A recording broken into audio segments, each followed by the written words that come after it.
Hey guys, so Palm Sunday. Now, if you are a pastor, minister, preacher, maybe Sunday school teacher of any kind, Palm Sunday comes around and you may be unsure how to go about doing it. Maybe you've never taught on it before, or maybe you're one of these ministers that every year you teach on it and you're just not sure how to do it in a new way. You're always preaching from the same passage and saying the exact same thing. Well, just a couple of thoughts that may be helpful. One, as Christians, we're always preaching the same thing: Christ crucified, risen, coming again.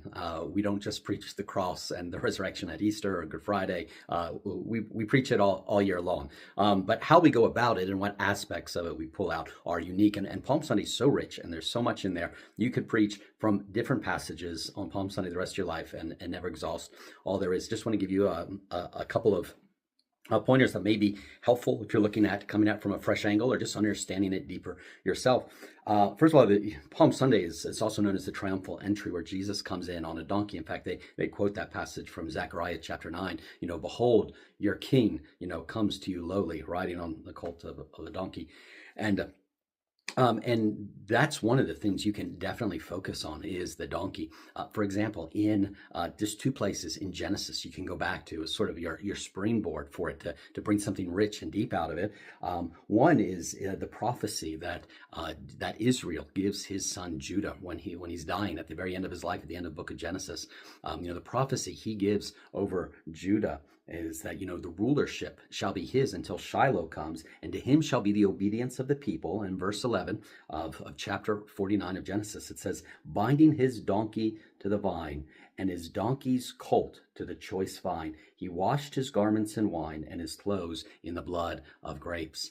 So way back, 1,500 more years before Jesus, a long time, there's this prophecy over Judah and over the Messiah and the coming king that he's going to take this donkey, then he's going to bind it to a vine, which usually throughout the Old Testament, that's vines are very often symbolic of the nation of Israel as a whole. He's going to come to that vine riding a donkey. He's going to tether it, and then what's going to happen when he takes his donkey to the vine? He's going to wash his clothes in the blood of grapes, which is, of course, exactly what Christ does. He rides the donkey to Jerusalem, and then he makes himself a sacrifice with the wine, the blood of grapes, his own blood. He washes not just himself, but if you want to skip ahead to Revelation, where the same image of palm branches that you see at the triumphant entry, you see that in Revelation.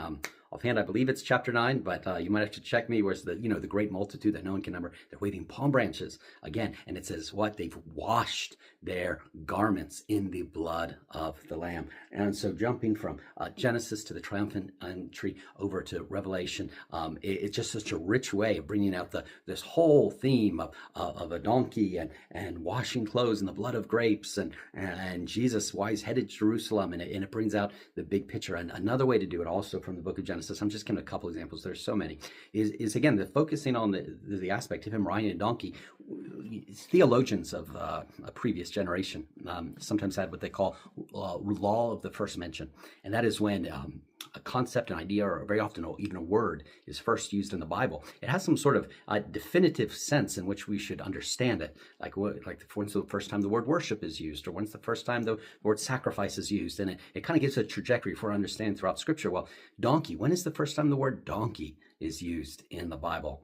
Some of you might have to think about it, but maybe some of you know the first time donkey is used in the Bible is in the story of Isaac being sacrificed, going up to the mountain to be sacrificed, where it says, and Abraham saddled up the donkey and got it ready and took his son and the wood and everything up to the mountain. And so you can picture this kind of 3-day journey that they were on. There was wood on the donkey. Maybe sometimes Isaac was sitting on the donkey. It's not clear, but you get this idea that the donkey is being saddled to go to the place of sacrifice. So reading that story with the focus on the donkey over and against Jesus, again, just bring out the parallels that are there.